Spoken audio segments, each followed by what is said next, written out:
It's a orange juice. What's up everyone? This is OJ. The tornado has been changed multiple times.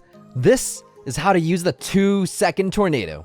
King Tower activation is a little more tight on timing because of the shorter tornado duration, but generally it has the same mechanics. One of the best features of tornado is the element of king activation. Especially now with the king tower doing equal damage as the princess towers, it can mitigate a lot of damage, stopping many different types of pushes. Activating the king tower against goblin barrel can be very beneficial because it can help defend future barrels doing no damage.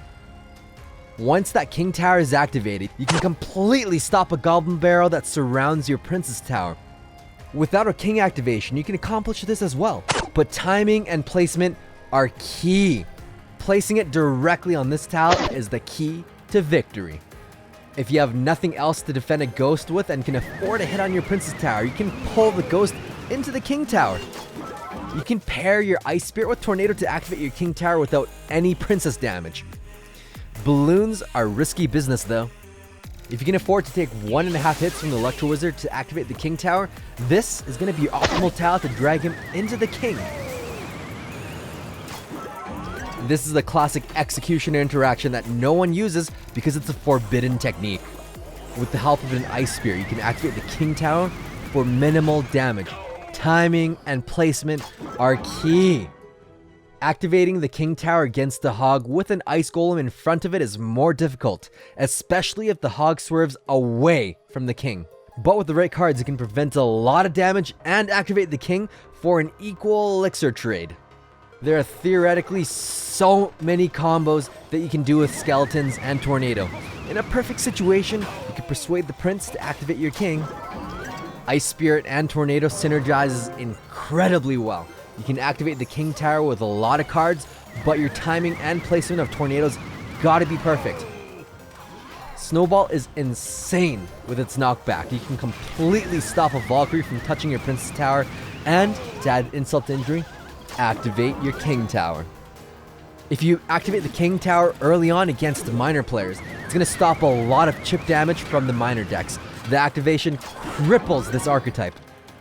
Usually when your princess is planted in the back and a minor is coming, they're sending that minor to your princess, so be prepared to play a prediction tornado to activate your king tower.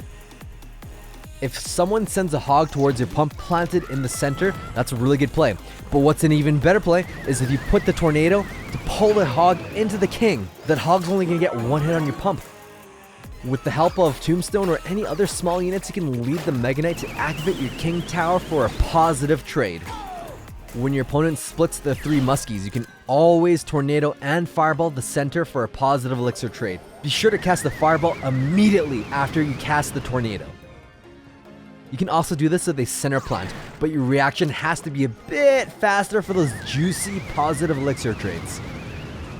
The golem or giant's death damage is pretty hefty on your tower. You can actually use a tornado to pull them away at the last moment to deny all of that damage.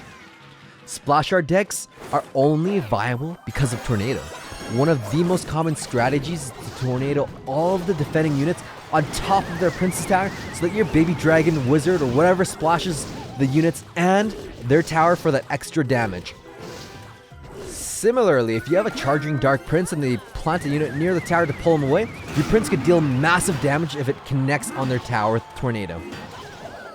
If your opponent primarily plays your P.E.K.K.A by kiting her, you can tornado the giant or the ice golem back into the lane so that P.E.K.K.A doesn't run away.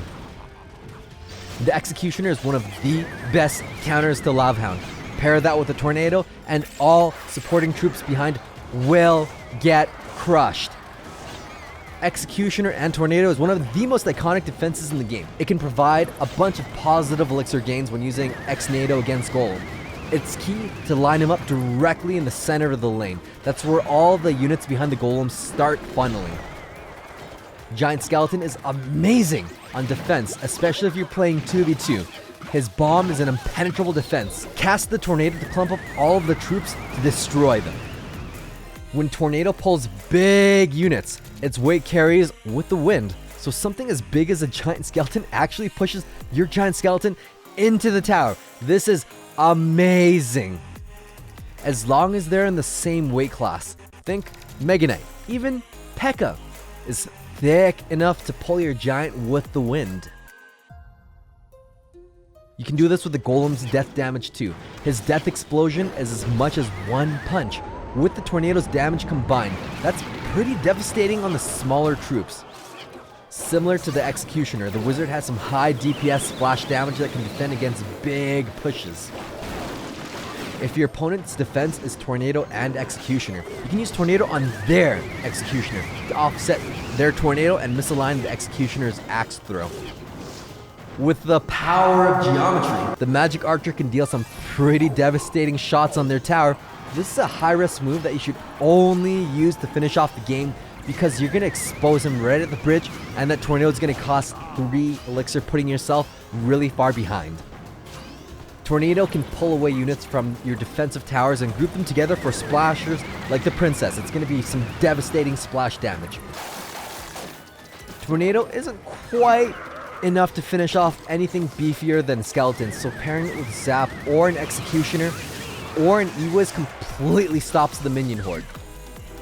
There are a bunch of players that play giants to aggro your mortar. If they play it really far up in the center, you can actually use Tornado to pull that giant out of range of your mortar to get it to lock onto their Princess Tower instead. This is going to be devastating to the giant player. Tornado just works so good with mortar because it splashes. It's good for defending against 3M or even dealing some desperation damage to the Princess Tower if they try to roll giant you. Generally speaking, they try to play a tank in the back to tank your siege. You can use Tornado to pull their tank out of range of your expo, and even better onto the opposite lane, if possible. Tornado can be used to pull targets out of range and cause them to retarget onto other units for those juicy P.E.K.K.A. tower connections. One of the biggest values is when Tornado is paired with Rocket. Get the support cards, chip the tower, boom! Rocket is going to be one of the most valuable cards in 2v2. So much value to Rocket with double the players, double the units on the map. Thanks for watching. Stay tuned for more quality OJ.